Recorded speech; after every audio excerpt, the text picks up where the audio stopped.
Hello, I'm Mark Pedersen.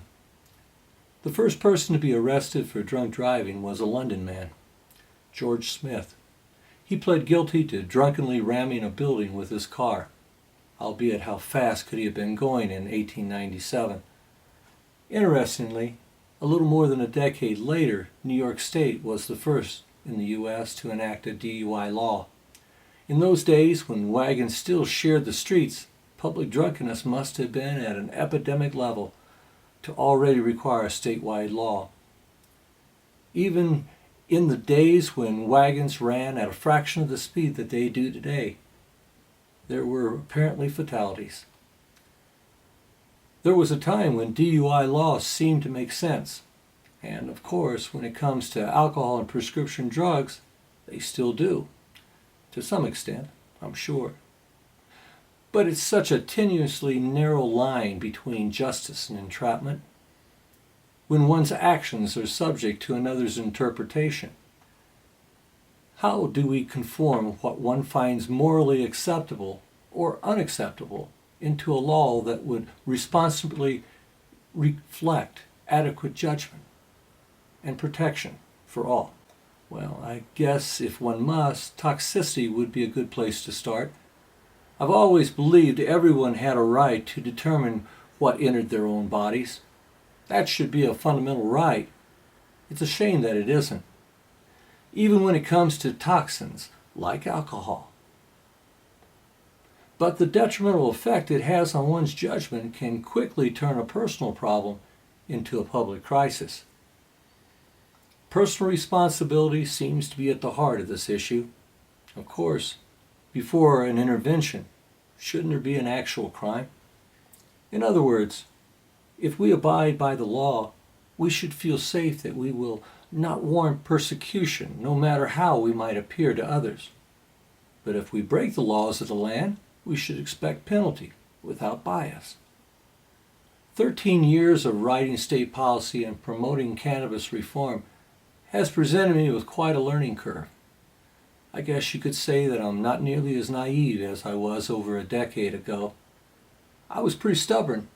I used to think that things were so black and white that in our day-to-day lives, when we would present the truth, that would be sufficient. Even though I have always known, because of my cannabis affiliation, anything I say or do would be tainted in the eyes of lawmakers and law enforcement. But I still truly believe that we were all on the same side, I thought. As you all may know by now, I have written a few real legalization initiatives. The petition sheet is what the petitioners use to gather the signatures when attempting to put something on the ballot in a general election. It contains the entire content of the initiative along with an area for legal signatures. In writing an initiative, other than the actual body of the proposed initiative, the single most critical part is the summary. The summary is required to be displayed at the top of the first page of the petition sheet. It is literally the first thing read by anyone that potentially may sign the petition. Rarely do signees actually read the petition in its entirety. Changes in law can be quite lengthy and almost always a difficult read. More than not, most make their decisions to sign the petition based on the words of the petitioner and the summary. Regrettably, the summary is also the only part of the initiative petition that is written exclusively by the state and not the author of the petition. As is the case with cannabis reform, that poses a considerable problem.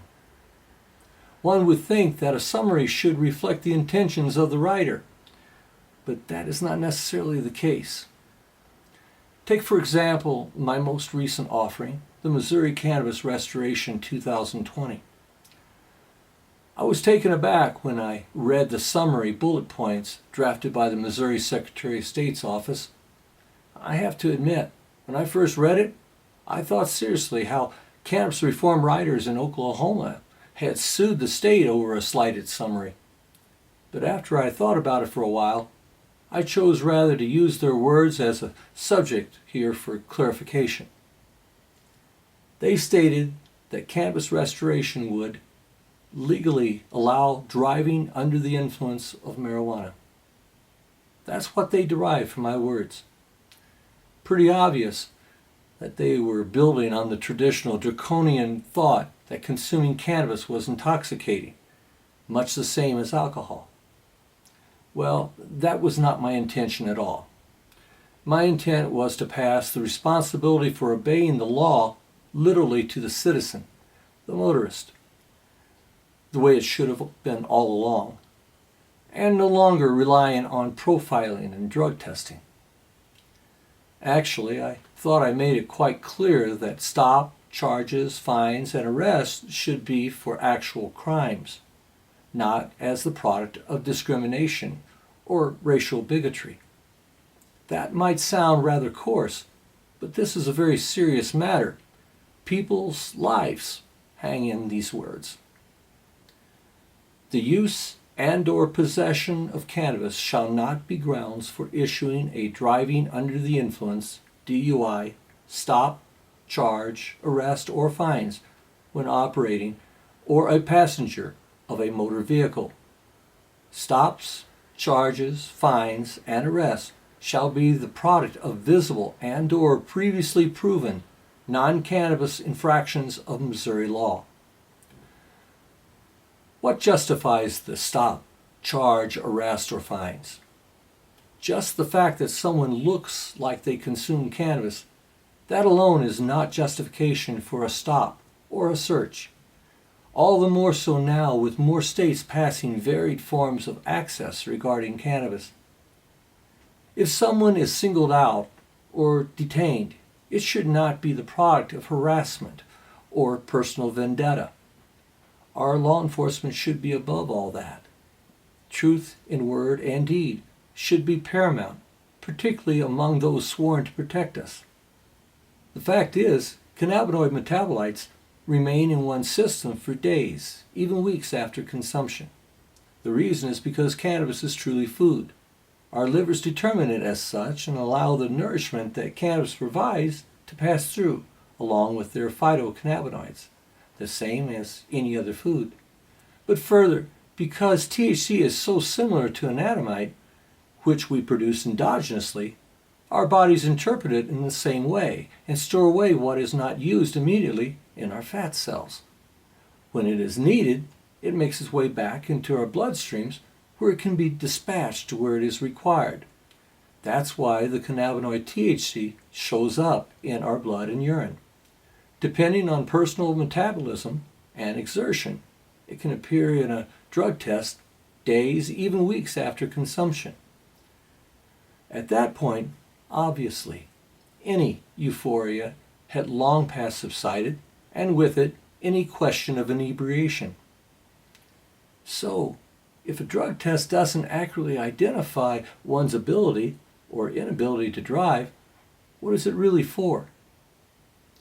Without the means to accurately determine motor function, or the lack thereof, through blood or urine test, one would think the obvious resort would be to actually observe a crime before considering a stop, charge, fine, or arrest.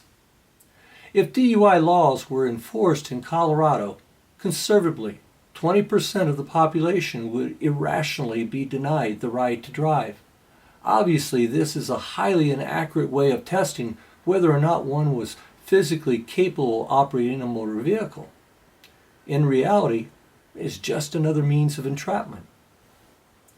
Currently, in every accident, if anyone within the crash, driver or passenger, tests positive for cannabis use, the cause of the accident more often than not becomes cannabis intoxication. Only in this very twisted world could there be a law that so bigotedly singles out cannabis, punishing the user even without cause. A punishment should be applicable to an actual crime, not quotas, personal philosophies, or prejudice.